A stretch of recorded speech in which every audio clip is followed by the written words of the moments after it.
सुप्रभात। मैं जगेंद्र राणा। आज जिस आध्यात्मिक विषय पर हम चर्चा कर रहे हैं उसका विषय है सृष्टि के तीन रूप। सृष्टि के तीन रूप।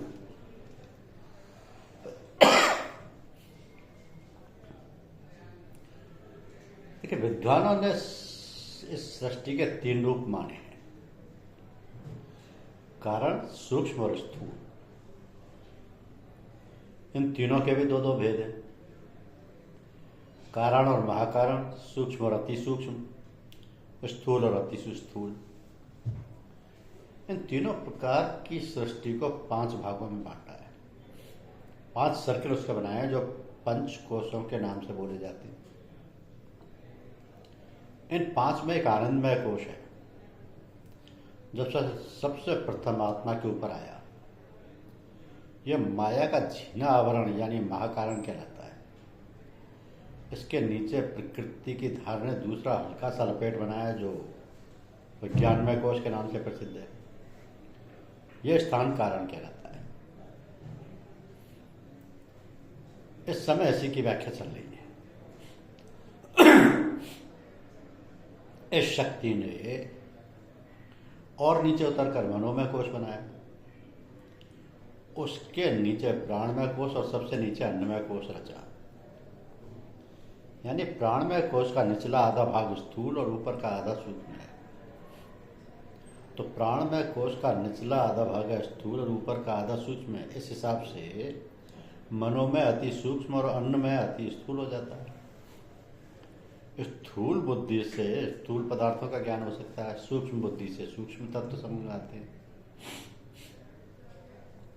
और शुद्ध सात्विकी निर्मल और निश्चल बुद्धि कारण स्थानों का पता ले सकती है। तो लिखने पढ़ने व सुनने सुनाने में यहाँ की पहुंच असंभव है, इसलिए हमने ये बात कही। तो रचना का क्रम क्या है? क्योंकि लिखने पढ़ने सुनने सुनाने में असंभव लगता है। जिस स्थान से जिस दिन इस स्थान में उसका कदम पहुंचे पूरा हाल भांजा कर मालूम होता है। जिस मैग्नेटिक पावर अथवा विद्युत शक्ति ने इसको रचा है और जो सब में व्यापक हो हरकत दे रही है, वो आदि में एक धार थी। आगे उसने अपने 3 विभाग किए, क्योंकि रचना का कार्य एक धार से नहीं हो सकता। उसके लिए 2 आदमी। तो पॉजिटिव और नेगेटिव दोनों शक्तियां मिलकर ही किसी मशीन को चालू कर सकती हैं या प्रकाश फैला सकती हैं, एक नहीं कर सकती। सिद्धांत यह है कि 2 भिन्न पदार्थों के मिलाने से तीसरा नया पदार्थ बनता है। 2 भिन्न शक्तियों के मिलाप से एक अजीब तीसरी शक्ति निकलती है जो बहुत बड़े बड़े काम कर सकती है। उस आदि माया ने भी प्रथम अपने 2 भाग किए और फिर आगे चल के दोनों को एक दूसरे से टकराया। उससे तीसरी शक्ति पैदा हुई जिसने ये जगत जाल फैलाया। इस शक्ति को रज कहते हैं और प्रथम को सत और तम बोलते हैं। तो इस प्रकार एक के 3 भेद हुए। प्रत्येक वस्तु में, प्रत्येक शरीर में और प्रत्येक कोश में वे तीनों धारें व्यापक हो अपना कार्य कर रही हैं। हर एक कोश में इन तीनों ने उतरकर अलग अलग अपना एक एक स्थान या सेंटर बना लिया है, जहां पर रह के अपने करंट देती रहती है। अब आनंदमय कोश में तम सबसे ऊपर, सत बीच में और रज सबसे नीचे रहता है। फिर से सुनिए कि आनंदमय कोश में तम सबसे ऊपर, सत बीच में और रज सबसे नीचे रहता है। तो यहाँ का देवता सच्चित आनंद अर्थात सच्चिदानंद बोला जाता है। विज्ञान में कोश में भी यही क्रम रहता है। तम ऊपर, सत बीच में और रज सबसे नीचे रहता है। तो वही सच्चिदानंद ब्रह्म यहाँ आके 3 भागों में बट गए। अपने अपने नाम और रूप, अपने अपने काम और अपने अपने धाम उसने अलग अलग बना लिए। तो जहाँ ठहकर उनकी शक्तियाँ अलग अलग अपना काम करने लगी। अब रज का देवता ब्रह्मा कहलाया उसकी शक्ति सावित्री नाम से विख्यात हुई। सत का मालिक विष्णु व उसकी शक्ति लक्ष्मी और तम का देवता शिव व उनकी शक्ति पार्वती व उमा नाम से प्रसिद्ध हुई। यहाँ तक महाकारण व कारण सृष्टि समाप्त हुई। आगे सूक्ष्म सृष्टि में वही धार उतरी, इसको मनोमय कोश कहते हैं। तो मनोमय में स्थान बदल गई, सत सबसे नीचे आ गया, रज बीच में रहा और तम सबसे ऊपर रहा। प्राणमय व अन्नमय में ये धार बिल्कुल उलट गई। जैसे जल में परछाई पड़ने पर सिर नीचे हो जाता है और पांव ऊपर आ जाते हैं, तो इसी तरह इन स्थूल कोशों में तम सबसे नीचे आ गया, रज बीच में ही रहा और सत सबसे ऊपर जा पहुंचा। इस प्रकार इस शक्ति ने 15 सेंटर या मुकाम इस ब्रह्मांड में बनाए। अब ये गणना वेदांत की है। वेदों ने इन स्थानों को 21 माना है, इसलिए कि वेद ने 5 कोशों को 7 सर्कल में बांटा है और उनके नाम भू, भुव, स्व, मह, जन, तप और सत्यम बतलाए। यही 7 लोक के नाम से बोले जाते हैं। इन्हीं 7 को मध्य रेखा से काट के 14 भुवन वेद ने बताए। इन्हीं 7 पाताल और ऊपर के 7 स्वर्ग वेद की भाषा में कहे जाते हैं। तो उत्तम कर्म वाले देवयान पंथ से ऊपर के लोकों में जाते हैं, जहाँ कर्मानुसार सुख भोगते हैं, और निकृष्ट कर्म करने वाले पृथ्वियां मार्ग से नीचे के स्थानों में ढकेल दिए जाते हैं, जहाँ अधिकतर दुखी दुखे। मरने के पश्चात जीव स्वयं साक्षी बन इसी योग माया के इशारे पर अपने आप वहाँ खिंचा चला जाता है कि जैसा जिसका भोग है, इस भोग को जीव अपने आप बनाता है। ईश्वर का इससे कोई संबंध नहीं। उसने तो बिजली की शक्ति देके अपने संसार रूपी मशीन चालू कर दी है। वह खुद दृष्टा बन देख रहा है। कार्यालय में रहने वालों को इतनी तो होशियारी हो चाहिए ही कि किसी मशीन में दामन उनका ना फंस जाए, किसी में उंगली ना जा अटके, काम करे और अलग अलग रहे।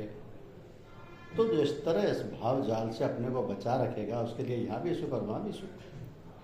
और जो गलतियाँ भूल से जरा सा भी फंस गया तो शक्ति का प्रभाव लपेटता ही जाएगा, उसके अंग प्रत्यंगों को चबा के ही छोड़ेगा। तो अपनी कोई सामर्थ्य उस महान शक्ति के मुकाबले में काम नहीं आएगी। जितनी छूटने की कोशिश करेगा उतने ही और गहरा फंसता जाएगा, क्योंकि वह तो अलौकिक विद्युत प्रवाह, इलेक्ट्रिक करंट है, उससे अधिक बल किसमें है। हाँ, भाग्य से कोई होशियार कारीगर वहाँ पहुँच गया और उसे दया आ गई तो युक्तिपूर्वक उस जंजाल से मुक्त कर देगा, वरना क्या जाने क्या गति और कितना कष्ट उठाना पड़े। अपना पुरुषार्थ हो और अनुभवी गुरु हो, तभी वह भवबंधन से दूर हो सकता है। तो जीव का स्थान आनंदमय कोश व सतलोक में था। माया की तामसी शक्ति ने धक्का दिया, वह अपने निज धाम से खिसक रहे विज्ञान में कोश व तपलोक में आ गिरा। तो यहाँ पहुँच के हर्ष व आनंद का पता नहीं रहा, केवल ज्ञान रह गया। प्रथम स्थान सतलोक में उसकी अवस्था सत्यचित आनंदमयी थी। यहाँ पहुंचकर चित रह गया। 2 गुण सत और आनंद उसके अंदर से जाते रहे। तो चित्त का अर्थ ज्ञान के है और सत एक रस रहने को कहते हैं। इस स्थान यानी विज्ञानमय में जीव के अंदर ज्ञान का प्रकाश रहता है। उसके ज्ञान नेत्र अपने को, अपने से बाहर जगत को और उसके बनाने व संचालन करने वाली शक्ति को प्रत्यक्ष से देखता है, परंतु वह हरकत में रहने के कारण शांति व आनंद से दूर पड़ जाता है। वस्तु सम्मुख है, परंतु माया का हल्का लपेट उसे वहां तक पहुंचने नहीं देता। जिस पदार्थ के लिए दिल में कोई लालसा है, कोई अलौकिक शक्ति उसे वहां तक जाने नहीं देती, इसलिए उसे अंदर ही अंदर क्लेश रहता है, छटपटाता है, इच्छित वस्तु के लिए तड़पता है, लेकिन बेबसी उसे कुछ करने नहीं देती। एक गाय खूंटे से बंधी हो, जंजीर उसके गले में पड़ी हो और हरी हरी धूप उसके सम्मुख कुछ फासले पर रखी हो, तो जिस तरह वह उसके लिए तड़पती और रस्सी तोड़ने की कोशिश करती है, परंतु वहां तक पहुंच नहीं सकती। यही दशा इस स्थान से जीव की रहती है। क्योंकि इस स्थान पर असमर्थता के साथ ज्ञान भी रहता है, इसलिए शास्त्र इसको सूर्यलोक भी कहते हैं। इससे नीचे ब्रह्मांडीय स्थान चंद्रलोक कहलाते हैं। तो खूंटे से बंधी हुई गाय घास के लिए ऊधम उठा रही थी, खूंटा उखाड़ के फेंकने के उद्योग कर रही थी। मालिक ने उसको वहां से हटाया और दूर ले जाके बांध दिया। अब ना वह दिखाई देने वाली वहां घास है, ना वह स्थान है, केवल सुनसान है। यही दशा यहाँ जीव की हो जाती है। प्रकृति माता तामसी शक्ति एक और धक्का देती है, जिसका फोर्स से वह एक सीढ़ी नीचे खिसक पड़ता है। यहाँ पहुंच के ज्ञान की जो किरण उसके अंदर शेष थी उसका भी लोप हो जाता है। स्मृति तो है, उसकी चाहना है, परंतु चारों ओर सुनसान है। इस अंधेरे में वो कभी अपनी चीज को उधर ढूंढता है, कभी इधर, कभी आगे बढ़ता है, कभी पीछे रह जाता है, कभी ऊपर आसमान में टटोलता है, कभी नीचे पृथ्वी पर हाथ रगड़ता है, पर कुछ हाथ नहीं आता। कहाँ गई, कैसे मिलेगी, इस उपाय से मिल सकेगी या उस उपाय से, इत्यादि। तो ऐसे संकल्प विकल्प उसे परेशान करते रहते हैं। मानसिक व्यथा उसे चैन नहीं रहने देती। इस स्थान को मनोमय कोश कहते हैं। यहाँ पर पहुँचते ही जीव के अंदर ना सत्य रहता है, ना चित्त का ज्ञान रहता है, और ना उसे आनंद का पता चलता है। ये तीनों गुण उसके लोप हो जाते हैं, केवल उथल पुथल और बेचैनी रह जाती है। तो शांति की लालसा में जीव बेचैन था, उसके अंदर उथल पुथल मची थी। जो चीज़ हजारों कोस पीछे रह गई थी उसे वो तलाश रहा था। इतना में उसने एक और धक्का खाया और वह वहाँ से भी दूर गिर के बहुत दूर जा पड़ा। यहाँ उसके मन व बुद्धि की शक्तियाँ एकदम मोहांधकार में डूब गई। सोच विचार की शक्ति नष्ट हो गई, रास्ते का ज्ञान भी मस्तिष्क से लोप हो गया। चाहना है पर ना मार्ग दिखाई दे रहा है, न चाहिए वस्तु के लिए कोई उद्योग कर सकने की सामर्थ्य, न जिस प्रकार प्राप्त हो सकती है उसकी युक्ति का ज्ञान ही केवल पंख बंधे हुए पक्षी की तरह बेबसी की एक तड़प है और अत्यंत क्लेश है। तो जीव को जहाँ पहुंचकर ऐसी मूढ़ और नार की अवस्था प्राप्त होती है उसको शास्त्र प्राणमय कोश कहते हैं। पुराणों ने इसी को नरक और मनोमय को स्वर्ग और इससे ऊपर विज्ञानमय और आनंदमय को अपवर्ग कहा है। तो जीव का एक कर्तव्य है कि जिस तरह भी मुमकिन हो मृत्यु के आने से पूर्व नरक का स्वर्ग अर्थात प्राणमय व मनोमय के ऊपर अपने को पहुंचाए, ताकि बारंबार का आवागमन समाप्त हो जाए। तो स्थूल व सूक्ष्म तत्वों के भेदने पर स्थूल व सूक्ष्म योनियों में फिर नहीं भटकना पड़ता। अत्यंत दुखदायी क्लेश फिर नहीं उठाने पड़ते। जन्म मृत्यु का अंत हो जाता है। बंधन तो वहां भी रहता है, पर इतना चंद्रलोक का सख्त नहीं होता, वह लुचलोचा कोमल हो जाता है। उस सूर्यलोक में पहुंचते ही जीव को प्रकाश मिलता है। उससे ज्ञान नेत्र उस रोशनी में अपने को, अपने बंधन को और प्रकृति के पदार्थों को प्रत्यक्ष देखते हैं। तो जिस ग्रंथि से वह बांधा गया है उस गांठ के खोलने की युक्ति भी उसकी समझ में आ जाती है। उद्योग करके उस जाले में माया की गांठ खोल के सदा के लिए अपने को मुक्त कर लेता है और शांति व आनंद के अमृत कुंड में डुबकियां लगा के अपनी सारी तपन को दूर कर डालता है। इस प्रकार अपने क्लेशों का सदैव के लिए अंत कर डालना ही जीव का ध्येय है। अब जीव को दुख वासना ही देती है। अच्छी या बुरी कोई भी वासना या ख्वाहिश अंदर पैदा हुई, बस उथल पुथल मच गई। तालाब में एक डेला फेंकने पर जैसे तरंगे पैदा हो जाती हैं और उसकी स्थिरता को भंग कर उसमें तैरने वाली सारी चीज़ों को हिला डालती हैं, उसी तरह वासना रूपी ठेले के उदय होते ही अंदर की चिदाकाश की शांति टूट जाती है, उसमें थरथराहट आ जाती है। वही उसका कंपन धक्का दे के मन बुद्धियों व ग्रंथियों को चलायमान करता रहता है। इसी से जीव अशांत हो उठता है। ऐसे शांति का दूर करने का वह ज्यों ज्यों उद्योग करता है त्यों तो ही और गहरा फंसता जाता है, उसके बंधन खड़े हो जाते हैं। तो प्रथम एक वासना थी और बीज रूप में थी। आगे उसने अंकुर फोड़ा और सूक्ष्म रूप धारण किया। पीछे वही वृक्ष की शक्ल में आज स्थूल बन गई। उसमें से जड़, शाखा, पत्ते, फूल, फल हजारों निकल पड़े। इस तरह एक वासना सहस्त्र वासनाओं के रूप में बदल गई। इनमें असली कौन सी है, किसकी ओर चलना चाहिए, किसे पकड़ना चाहिए, जीव भ्रम में पड़ इस बात को भूल बैठा। उसका दिमाग चक्कर खाने लगा। वह किम कर्तव्य पे मूड हो गया, क्या करना चाहिए, क्या नहीं करना चाहिए, इसका ज्ञान उसे नहीं रहा। उसे किसी चीज़ की तलाश जरूर है, मगर वो अपनी अज्ञानता से उसे कभी पत्तों में ढूंढता है, कभी डाली और फूलों में टटोलता है, कभी फूल व फलों में खोजता है, परंतु उस समय नष्ट करने के सिवाय कुछ हाथ नहीं आता। उसका कर्तव्य है कि इन पत्ते और फलों को छोड़ वासना रूपी बीज को नष्ट करने की कोशिश करे। वृक्ष धर्म से गिर पड़ेगा और उसकी जड़ के नीचे दबी हुई वस्तु उसके हाथ आ जाएगी, परंतु अभी ये बात समझ में नहीं आ रहा। वह तो मूर्खता बस दूसरी चीज़ों में फंस गया है, उन्हीं का रस लेने में मगन है। ऐसी स्थूल अवस्था अन्नमय कोश कहलाती है। तो जो सबसे नीची और अनेक विषयों के पर्वत व घाटियों से घिरी हुई है, इस दुर्गम घाटी व गहन वन से बिरला ही भाग्यशाली गुरु व भगवान की कृपा से पार होता, वरना लाखों वर्ष यहीं चक्कर काटता रहता है। उपनिषद ने इस वृक्ष के वर्णन को कहा है कि ऊर्ध मूलो वाक्षा अस्वस्थ सनातन तदैव शुक्रम तद ब्रह्म तदैवामृत मृत्युच्यते तस्मिन् लोकास्तुता सर्वे तदु नात्यानि कश्चन एतद्वेद समाने वृक्ष पुरुषो निमग्ने या स्वचति महिमान जुष्टम यदा पश्यन्निमिष्यस्य महिमा निमत्ति बीतशो।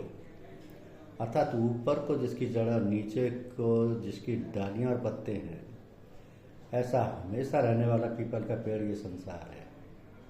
इसकी जड़ एक अनादि शक्ति है, वही ब्रह्म है, वही अमृत है, ऐसा विद्वान लोग कथन करते हैं। इस आदि शक्ति ब्रह्म में सारे लोक लोकांतर गुथे हुए हैं, इसके परे कुछ नहीं है।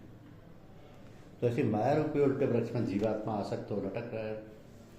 माया ने उसे का विवेक हल लिया है, वह मोह में डूबा हुआ हर समय बेचैन रहता है। जब गुरु के उपदेश से उसके भ्रम का आवरण हटता है और अपने प्रियतम भगवान का साक्षात्कार करता है, तब उसे वो सारी लीला उसी की अनुभव होती है। उस समय न कोई शोक रहता है, न मोह रहता है, सर्वत्र आनंद ही आनंद भासता है, बह जाता रहता है उसके अंदर, वह बाहर शांति का राज्य स्थापित हो जाता है।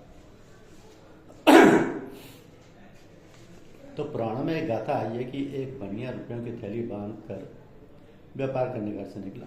ठगों को किसी तरह खबर हो गई, वो गांव से निकलते उसके साथ हुई। तो वो लोग मीठी मीठी बातें करते जाते थे और बनिए का दिल अपनी ओर खींचते जाते थे। बनिया भी प्रसन्न था कि रास्ते के साथी मिल गए। चलते चलते शाम हो गई, परंतु अवसर उनके हाथ नहीं लगा।